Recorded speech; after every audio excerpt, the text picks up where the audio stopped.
The Convention on Wetlands of International Importance holds the unique distinction of being the first modern treaty between nations that is aimed at conserving natural resources.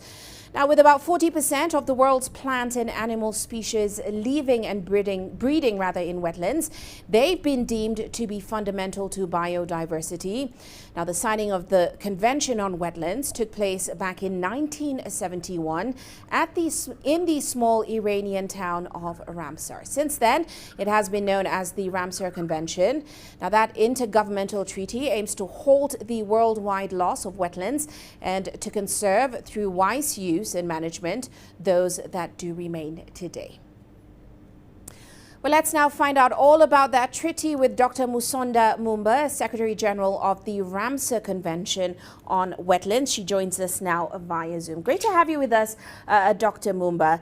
And I just want to start off with some more insight into just how crucial wetlands are to our planet, how pollution also and other environmental challenges are impacting our wetlands globally, and also the role they play in mitigating also and exacerbating the problem of plastic pollution globally. Thank you so much for having me there, Uche. I'm really honored.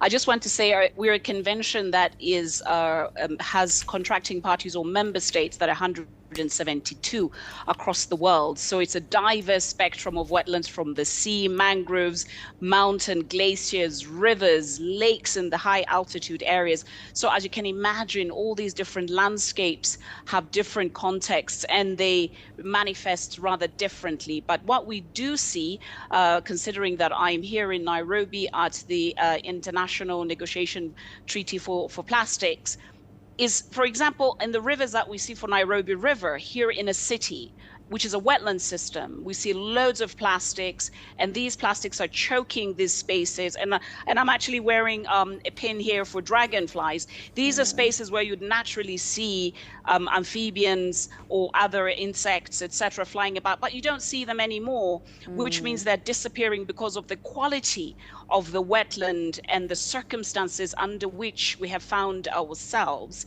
I also want to say that not only is this material affecting other species, it's also affecting us. So the statistics have shown that 3 people out of 4 have got micro or nanoplastics in their blood. So you and I could possibly have micro or nanoplastics in our blood.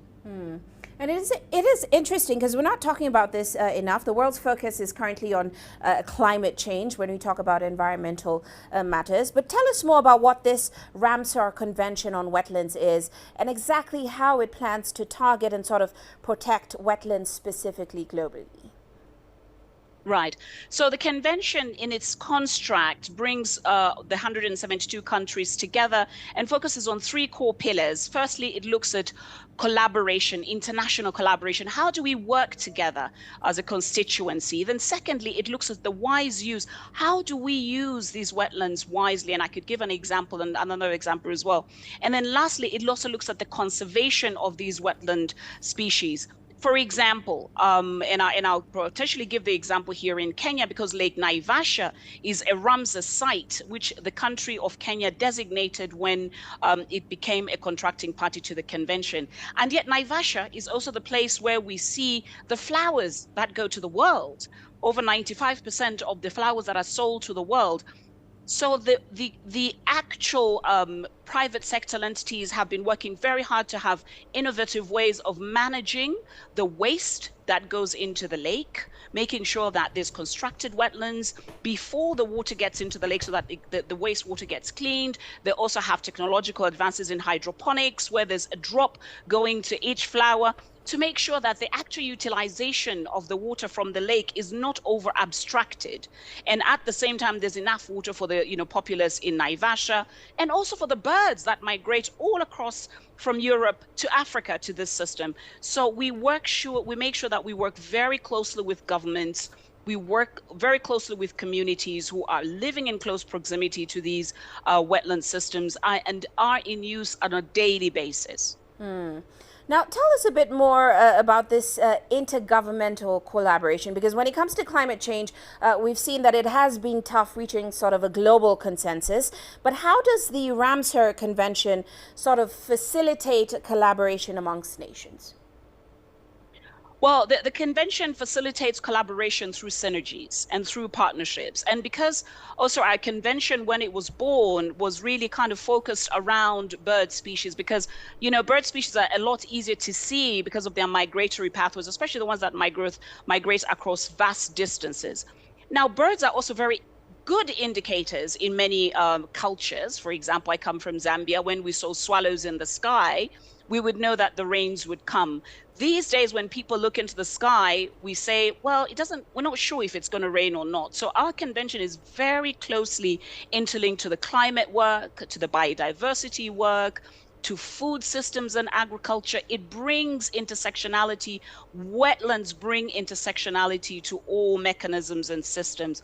So even as we journey towards COP28 in Dubai, which is happening in exactly 2 weeks, we are going to be talking about, for instance, peatland wetlands just next here in Congo DRC, the cuvettes, which is one of the world's largest peatland ecosystems. If that peatland system is destroyed, it releases so much greenhouse gases that warm up this planet. So we want to make sure that these wetland systems are managed very well. The same applies for mangrove ecosystems. The more they get destroyed, the more the greenhouse gases rise. And also the more we lose fisheries, because people are dependent on fisheries. So this connectivity is very intricate, and this is why these wetland ecosystems matter. Well, Dr. Mumba, thank you so much for joining us on the show and for those great insights. That, of course, is Dr. Musonda Mumba. She is the Secretary General of the Ramsar Convention on Wetlands.